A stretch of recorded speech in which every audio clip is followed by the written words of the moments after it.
अमित जी, काफ़ी लोग कहते हैं कि आप और मोदी जी एक ही सिक्के के दो पहलू हैं, तो इस जुगलबंदी का राज बताएं।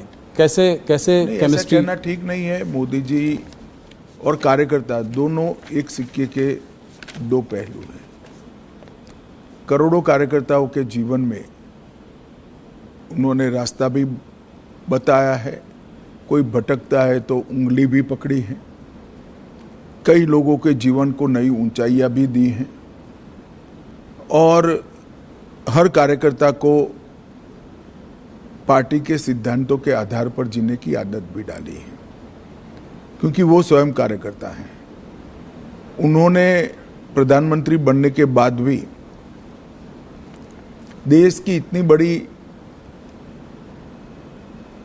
पुरानी 80 साल की डेमोक्रेटिक लेगेसी में शायद ही कोई प्रधानमंत्री होगा जो पार्टी की बैठक में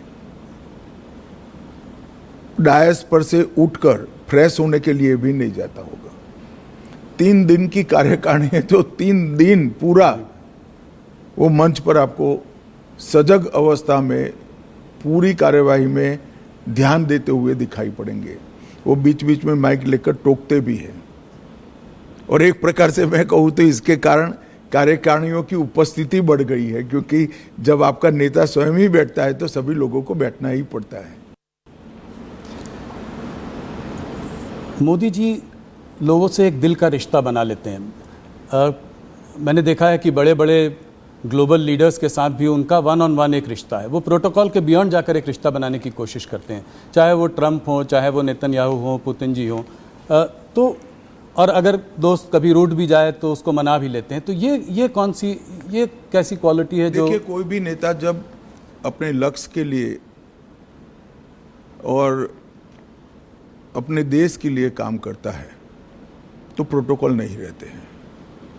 लक्ष्य को प्राप्त करने के लिए, देश को ऊपर ले जाने के लिए जो कुछ भी करना पड़ता है वो साहसिकता से वो करता है और इसमें कोई बड़ा साइंस नहीं है।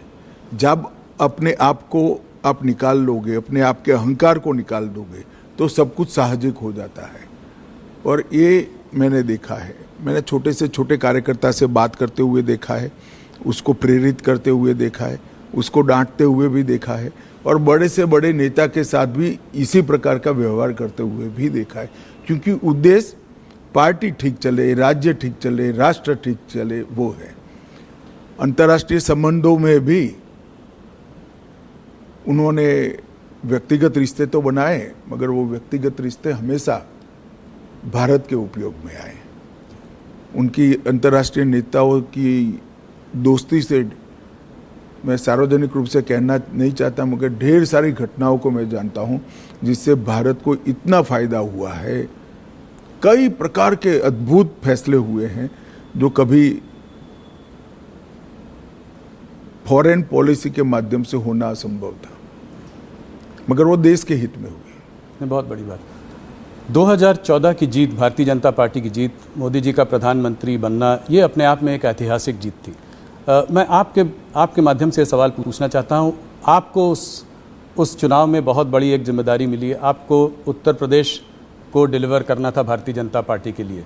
उस वक्त कैसे आपने इसको किया और मोदी जी ने कैसे इसका मार्गदर्शन किया?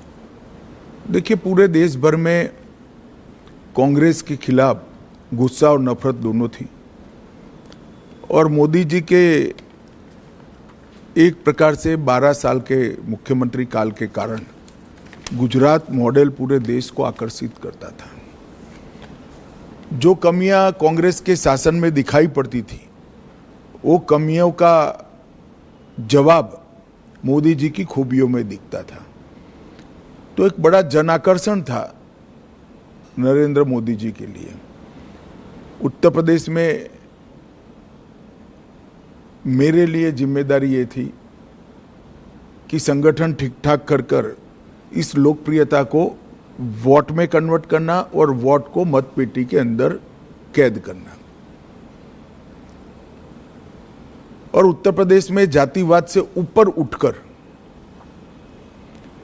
देश के हितों के लिए वोटिंग की पैटर्न लोगों के दिमाग में ठसाना। और मुझे लगता है कि भारतीय जनता पार्टी उत्तर प्रदेश में सफलता के साथ ये कर सकी थी। हमने मोदी जी देश बदल सकते हैं ये विश्वास भी खड़ा किया।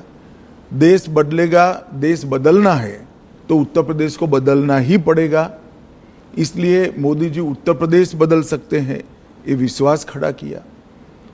और जातियों की भावना से ऊपर उठकर उत्तर प्रदेश और देश के भले के लिए वोटिंग करने की एक वोटिंग पैटर्न भी हम खड़ी कर पाए।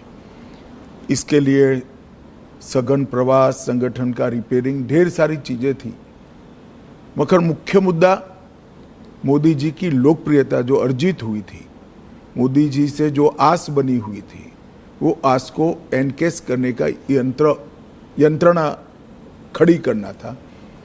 मुझे लगता है हम ठीक से कर पाए, इसलिए इतना अच्छा परिणाम हमें मिला था।